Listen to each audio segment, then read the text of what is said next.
What's up everyone, I am Ahmed Khalifa and today I'm going to be doing a book review about, yes, that's right, yes, and it is about 50 secrets from the Science of Persuasion, and it's written by three people here, and it got Noah J. Goldstein, Steve J. Martin and Robert B. Cialdini.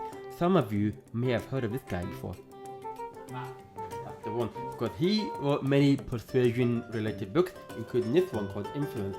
And this is a great book as well. I will be doing a book review about this one, but for now we'll talk about yes.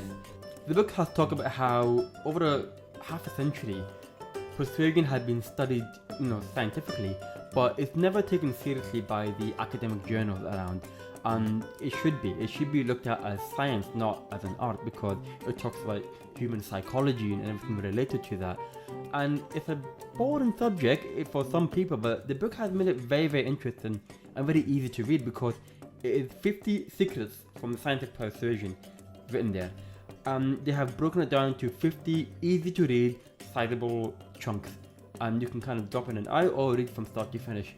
And it makes it so easy and makes it so clever and makes you think about how you should approach a situation. Doesn't matter if you're in business or in a day-to-day life.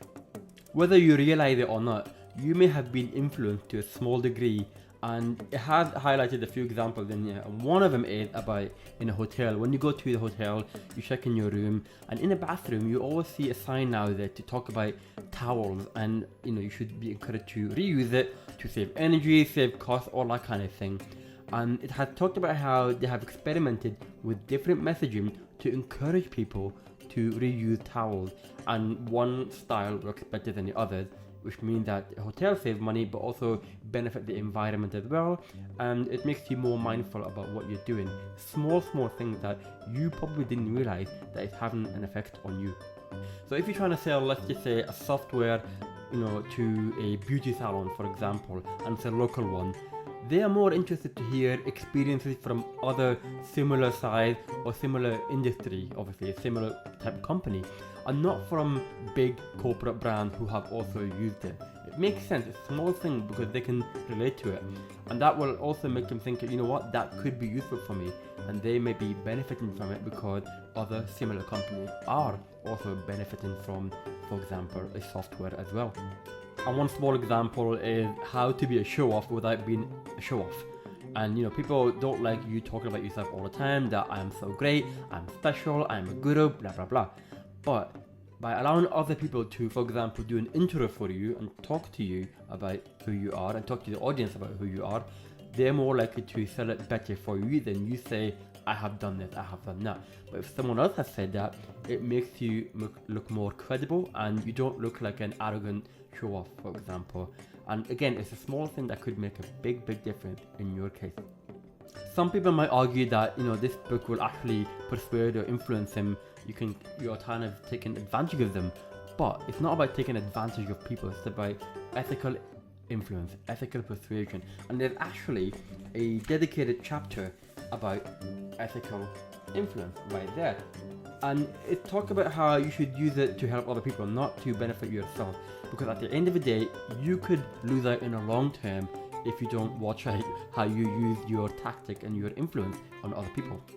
One really good example, and they put a case study about ethical influence, and long story short, back in 2000 in the UK there was a shortage of petrol, and people were panicking, motorists were queuing up at petrol station just to get as many as they can and fill up extra, and there was a point where it was very hard to find one.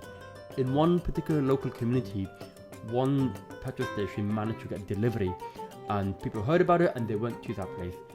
But what they didn't realize that petrol station has taken advantage of the motorists panicking and the psychology of human behavior, knowing that they will pay for it. They have increased their price of petrol to tenfold, and at that time it was £6 a litre. And that made people very angry, but reluctantly, because things were desperate, they just accepted it and they took it and they filled up the car and so on.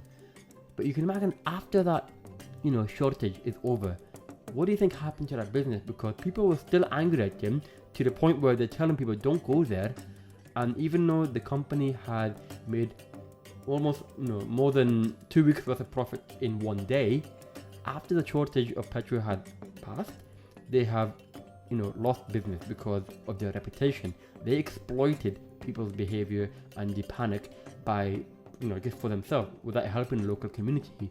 And because of that, they closed down. It kind of reminded me what's been happening just over the past few days here in the UK. And at the time of recording, March 2018, there had been heavy snow. And because of that, there's a lot of panic about, getting their shopping, getting food delivery, all these things. And in particular, there was a shortage of milk and people panicked about that. And I saw on Facebook that a lot of shops have put up a sign saying we can only sell 1 bottle of milk per customer, because they can't, just take all of them by themselves. That way, they're trying to spread out the load and help as many people as possible instead of just trying to profiteer from the whole thing, like that petrol station.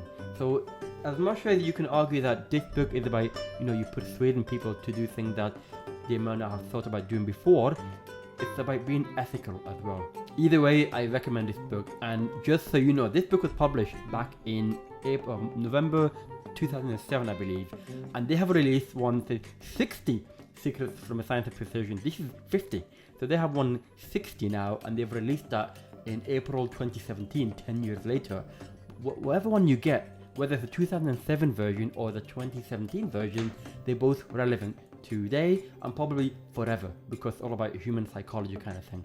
Really good book. I recommend you check it out, and I'll put the link in the show note down below just so you can grab yourself a copy, and let me know if you have read it what you think about it as well. I hope you've enjoyed this video. Let me know what you think, and of course keep doing your thing because it matters, and I will see you next time.